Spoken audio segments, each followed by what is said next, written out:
The Lord of the Rings, The Rings of Power is an American fantasy television series developed by J.D. Payne and Patrick McKay for Amazon Prime Video. Based on the novel The Lord of the Rings and its appendices by J.R.R. Tolkien, the series is set in the Second Age of Middle-earth, thousands of years before Tolkien's The Hobbit and The Lord of the Rings. It is produced by Amazon Studios in association with New Line Cinema, and in consultation with the Tolkien estate. Amazon bought the television rights for The Lord of the Rings from the Tolkien estate in November 2017, making a 5-season production commitment worth at least $1 billion. This would make it the most expensive television series ever made. Payne and McKay were hired in July 2018. The series is primarily based on the appendices of The Lord of the Rings, which include discussion of the Second Age, and Tolkien's grandson Simon Tolkien was consulted on the development of the series. Per the requirements of Amazon's deal with the Tolkien estate, it is not a continuation of The Lord of the Rings and The Hobbit film trilogies, despite having the involvement of New Line Cinema, responsible for both trilogies. The production intended to evoke the films using similar production design, younger versions of characters from the films, and a main theme by Howard Shore, who composed the music for the trilogies. Bear McCreary composed the series' score. A large international cast was hired, and filming for the 8-episode first season took place in New Zealand, where the films were produced, from February 2020 to August 2021. Amazon moved production for future seasons to the United Kingdom, where filming for the second season began on October 3, 2022. The Lord of the Rings, The Rings of Power premiered on September 1, 2022, with the first 2 episodes, which Amazon stated had the most viewers for a Prime Video premiere. The rest of the 8-episode first season ran until October 14. It has received generally positive reviews from critics, with particular praise for its cinematography, visuals, and musical score, but some criticism for its pacing and characterization. Fictional history. The Rings of Power were forged by the elven smiths of the Nold-Oran settlement of Eregion. Best known were the 20 Great Rings which conferred powers including invisibility, but many lesser rings with minor powers were also created at that time. The smiths were led by Celebrimbor, the grandson of Fëanor, the greatest craftsman of the Noldor, working with dwarves from Hesed-Dum led by his friend Narvi. Sauron, powerful and ambitious, but humiliated by the fall of his evil master Morgoth at the end of the First Age, had evaded the summons of the godlike Vala to surrender and face judgment. He chose to remain in Middle-earth and seek dominion over its people. In the Second Age, he arrived disguised as a handsome emissary of the Vala named Annatar, the Lord of Gifts, offering the knowledge to transform Middle-earth with the light of Valinor, the home of the Vala. He was shunned by the elven leaders Gil-galad and Elrond in Lindon, but managed to persuade the Nold-Oran elves of Eregion. With Sauron's help, they learned to forge rings of power, creating the 7 and the 9. While Celebrimbor created a set of 3 on his own, Sauron left for Mordor and forged the One Ring, a master ring to control all the others, in the fires of Mount Doom. When the One Ring was made using the Black Speech, the elves immediately became aware of Sauron's true motive to control the other rings. When Sauron set the completed One Ring upon his finger, the elves quickly hid their rings. Celebrimbor entrusted one of the 3 to Galadriel and sent the other 2 to Gil-galad and Círdan. In an attempt to seize all the rings of power for himself, Sauron waged an assault upon the elves. He destroyed Eregion and captured the 9. Under torture, Celebrimbor revealed where the 7 were, but refused to reveal the 3. Toward the end of the Second Age, the Númenóreans took Sauron prisoner. Sauron however managed to corrupt the men of Númenor, leading to their civilization's eventual downfall. The exiled Númenóreans who survived, led by Elendil and his sons Isildur and Anarion, established the realms of Arnir and Gondor. Together with the elves of Lindon, they formed the last alliance against Sauron and emerged victorious. Isildur cut the One Ring from Sauron's hand and kept it, refusing to destroy it. He was later killed in an ambush, and the ring was lost for centuries. During this time, the elves were able to use the 3 rings, while the 9 given to the leaders of men corrupted their wearers and turned them into the Nazgul. The 7 given to the dwarves failed to subject them directly to Sauron's will but ignited a sense of avarice within them. Over the years, Sauron sought to recapture the rings, primarily the 1, but was only successful in recovering the 9 and 3 of the 7. During the Third Age, the One Ring was discovered by Bilbo Baggins and a fellowship was formed to destroy it, led by Bilbo's heir Frodo. Following the successful destruction of the One Ring and the ultimate fall of Sauron, the power of the rings faded. While the 9 were destroyed, the 3 were rendered powerless. Their bearers left Middle-earth for Valinor at the end of the Third Age, inaugurating the dominion of men. Description: as observed by Saruman, each ring of power was adorned with its proper gem, except for the One Ring, which was unadorned. The One. Unlike the other rings of power, the One was created as an unadorned gold band, though it bore Sauron's incantation, the rime of the rings. In the Black Speech, it became visible only when heated, whether by fire or by Sauron's hand.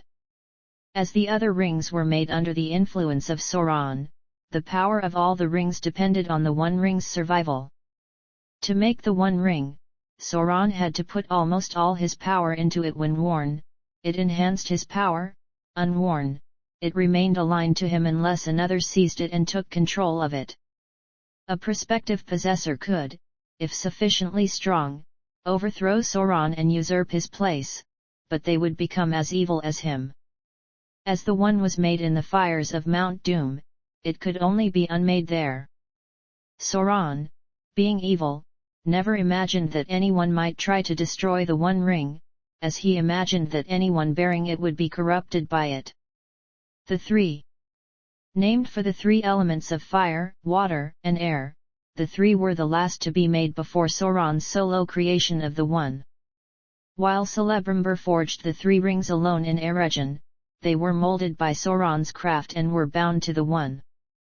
Only after Sauron's defeat, when the One Ring was cut from his finger at the end of the Second Age, did the elves begin to actively use the 3 to ward off the decay brought by time.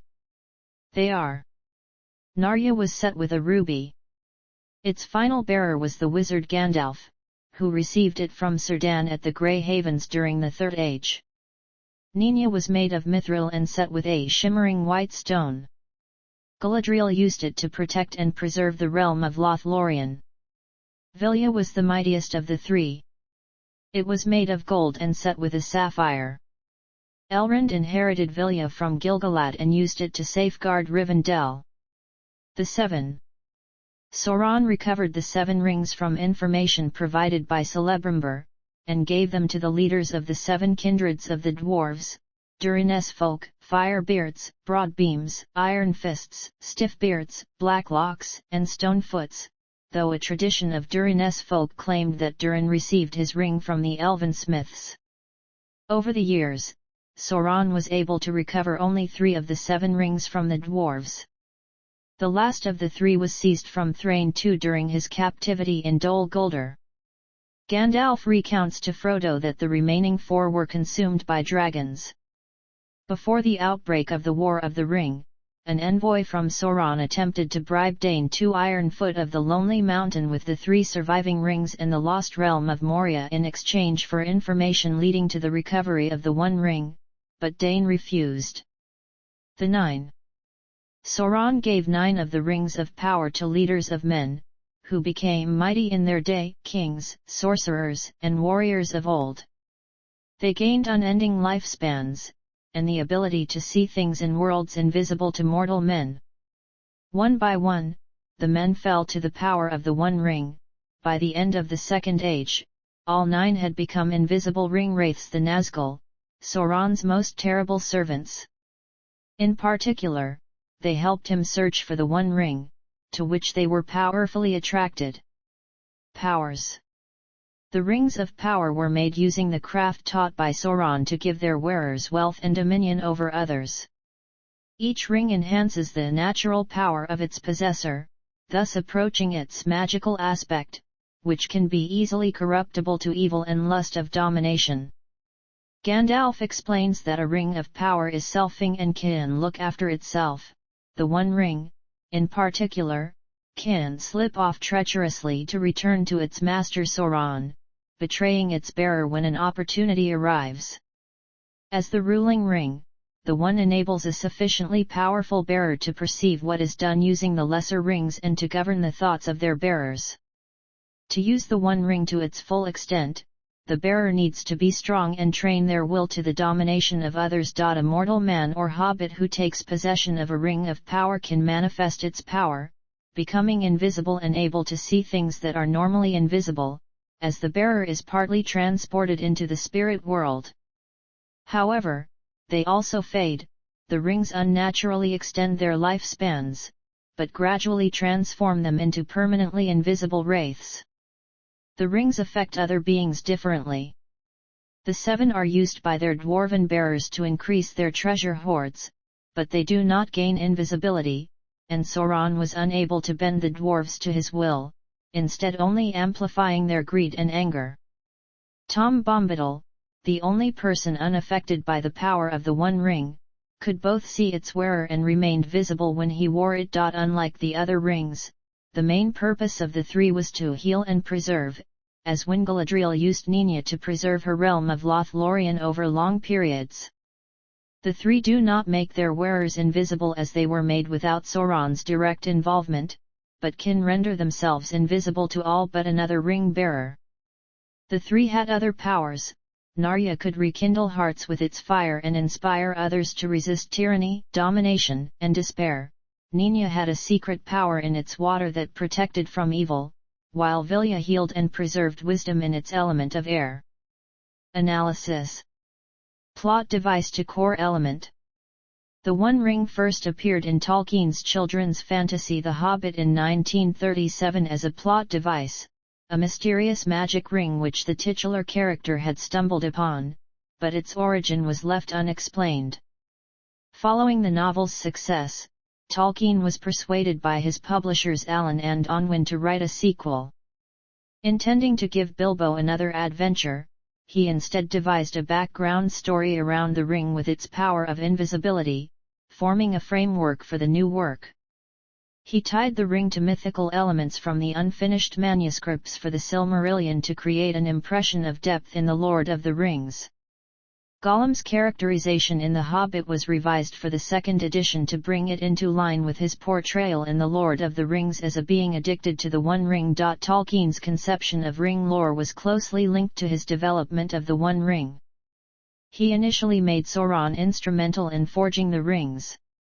He then briefly considered having Fëanor, creator of the Silmarils, forge the Rings of Power, under the influence of Morgoth, the first Dark Lord. He settled on Celebrimbor, a descendant of Fëanor, as the ring's principal maker, under the tutelage of Sauron, Morgoth's chief servant. While writing the lore behind the One Ring, Tolkien struggled with giving the elven rings a special status somehow linked to the One, and thus endangered by it, but also unsullied, having no direct connection with Sauron.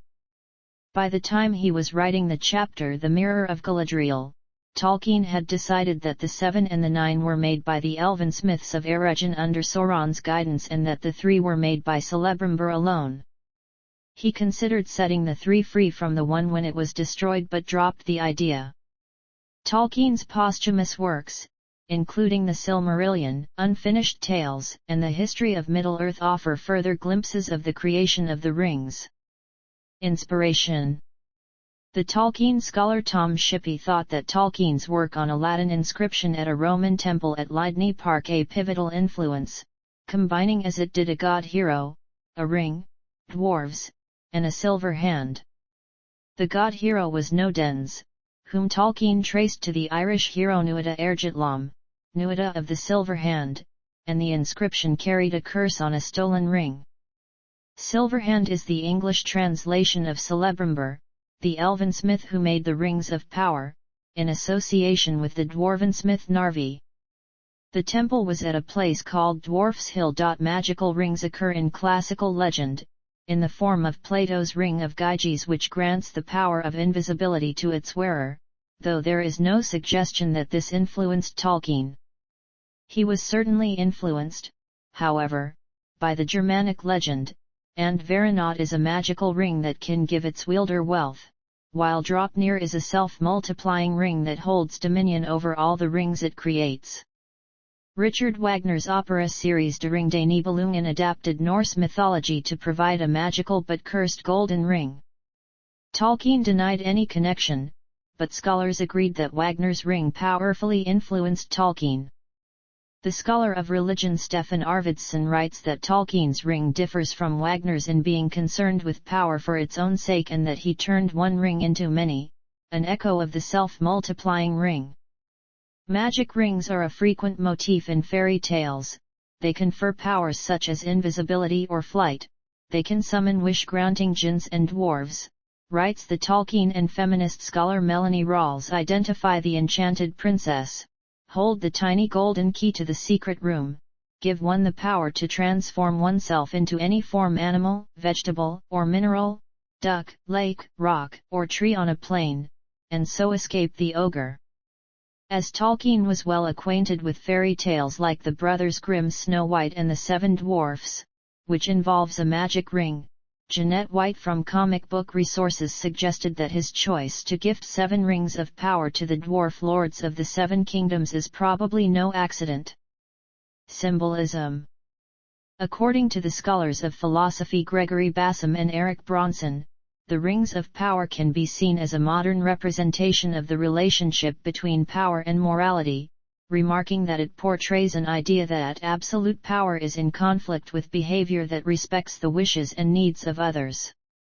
They also observed that several of Tolkien's characters have responded in different ways when faced with the possibility of possessing the One Ring. Characters such as Samwise Gamgee and Galadriel have rejected it, Boromir and Gollum were seduced by its power, and Frodo Baggins, though in limited use, ultimately succumbs to it, while Tom Bombadil can transcend from its power entirely.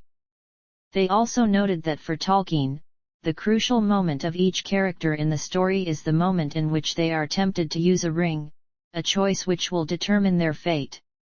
The science fiction author Isaac Asimov described the rings of power as symbols of industrial technology. While Tolkien denied that the Lord of the Rings was an allegory, he stated that it could be applied to situations and described it as an examination of placing power in external objects. In a 2019 article published by Kaspersky Lab, Nikolai Pankov analyzed Sauron's efforts to dominate or ensnare the bearers of the Rings of Power from a modern perspective, with reference to the context of Tolkien's enthusiasm in the field of cryptanalysis as well as his participation in a language course run by the Government Code and Cipher School during the late 1930s. Pankov used analogies to real-world information security terms such as supply chain attacks, phishing techniques, and botnet software to describe the struggles between Sauron and the various ring-bearers who are representatives of the free peoples of Middle-earth. In adaptations, Ralph Bakshi's 1978 animated film The Lord of the Rings begins with the forging of the Rings of Power and the events of the War of the Last Alliance against Sauron, all of which are animated in a silhouette against a red background using rotoscoping. The forging of the Rings of Power opens the prologue of Peter Jackson's The Lord of the Rings film series in the 2001 The Fellowship of the Ring. The 3 elven rings are shown being cast using a cuttlebone mold, an ancient casting technique. These were given to Gil-galad, Círdan, and Galadriel. The Tolkien illustrator Alan Lee, employed as a conceptual designer for the films, had a cameo as one of the 9 human ring-bearers who later became the Nazgul. Sauron is seen forging the One Ring at the Chamber of Mount Doom. The One Ring was shown to have the ability to adjust in size to the finger of its wearer, such as when it became smaller to fit Isildur. In the extended version, Galadriel properly introduces Nina, the Ring of Adamant, to Frodo. In the concluding film, The Return of the King, the final wearers of the three rings Gandalf, Elrond, and Galadriel, appear openly at the Grey Havens wearing the three, with Galadriel proclaiming the end of its power and the beginning of the Dominion of Men. 4 Rings of Power appeared in Jackson's The Hobbit film series. In an unexpected journey, the One Ring was found by Bilbo Baggins. In the extended version of the succeeding film The Desolation of Smaug, Gandalf discovers that Sauron took the Ring of Thror from Thrain, who revealed in a flashback scene his possession of the ring during a siege of Moria. In the concluding film The Battle of the Five Armies, Galadriel reveals Nina in rescuing Gandalf from Sauron, aided by Saruman and Elrond, who is wearing Vilya, the Ring of Air. In the 2014 video game Middle-earth, Shadow of Mordor, the wraith-like spirit of Celebrimbor recalls how Sauron had deceived him into forging the Rings of Power. In the sequel, Middle-earth, Shadow of War, Celebrimbor forges a new Ring of Power unsullied by Sauron's influence. See also: the Palantiri, indestructible crystal stones that enable their users to communicate with users of the other stones. The Silmarils, 3 jewels containing the light of the 2 trees of Valinor and the chief objects of the Silmarillion.